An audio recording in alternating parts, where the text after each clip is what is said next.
Chứ chè chơi lại không? Nó mà tôi yếu là chơi lùi, lùi sẽ tôi mới nhảy mà ha.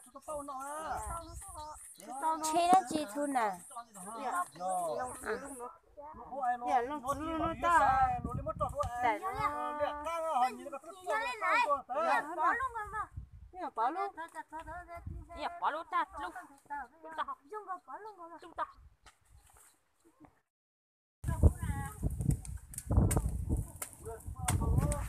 Ôi chị ơi.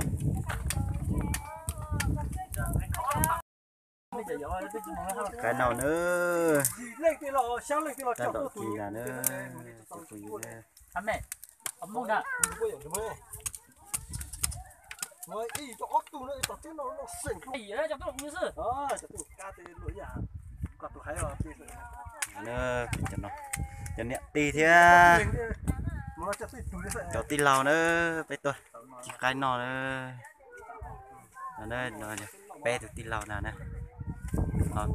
Tụi đó bé tụi tì lào thế này. Đây nhìn nhau bé này. Mà nhọ bé ta tọ chỉ nó nào nữa.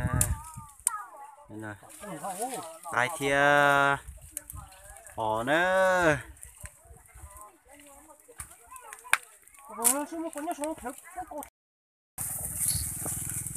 Nó bị xé nữa.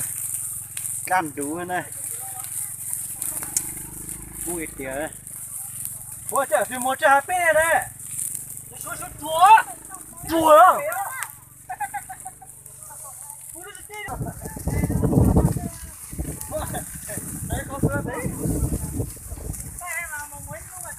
Yo, thấy cái khó sắm luôn vô. Nó nữa, nó giật tay hầu nè. Anh này giờ cho tay hầu nè. Cá tiểu trột chuột tam tử nữa. Nó tắt tợ cho xả mà cho sờ nè nè. Cho nó cho chi nào nữa.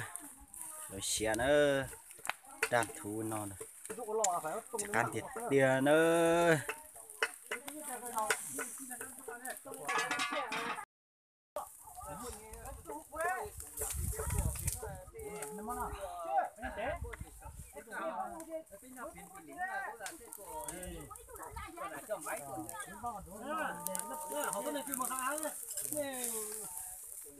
Wow, cô đặt tài ơi. Đặt tài nữa.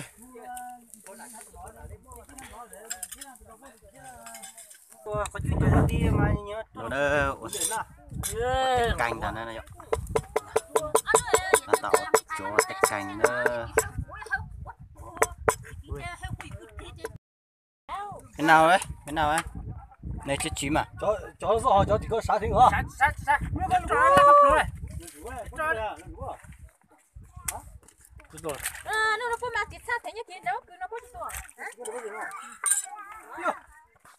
Bây giờ là đâu? Ơi. Thịt thịt chơi, có hấp đấy xin đấy. Nó hấp luôn.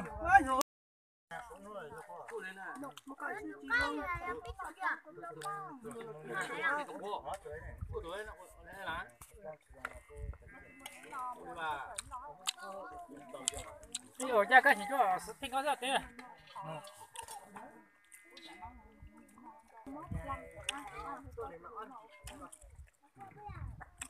Ai nỉ phở nỉ của ai cũng nằm tới thôi. Người ta tao sẽ làm sao vậy? Cái gì cả? Cái này à, một lúc học cái gì nhá? Nhà bùn nhá cơ, nhà bùn thằng cái gì làm nhà bùn? Vì bắt chấm nhà cái nhà cái gì mà? Nhà bùn nhà cái nhà có cái gì? Mất cái đâu? Cái chỗ nó làm. Chạy mất chỗ ăn mà. Ta xí tôi xí đâu mà. Ba mươi là ta tận nó mở nữa. Nó tận nó mở. Nó lên trực chầu nữa nó. Chầu nó. Sai kiệt tài xí nữa. Sai kiệt tài nào cũng tài nữa. Nó. cái nó pe giờ nó thật tận nó đây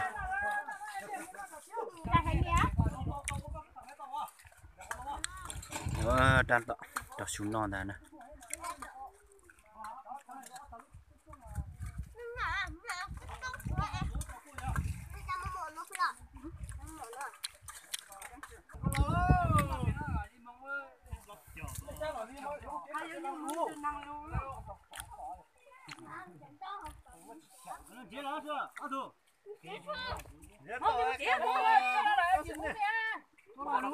được rồi mình nhọ nè mình nhọ mà trong nhiệt tiền à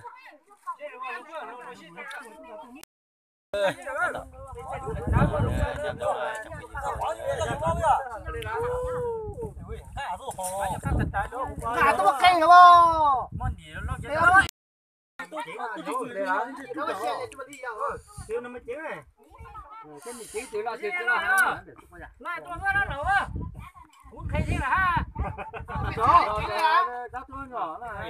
rất là đỏ bên nọ xuống nữa với chị tàu thì nó nọ đấy toàn đỏ bên nọ xuống nữa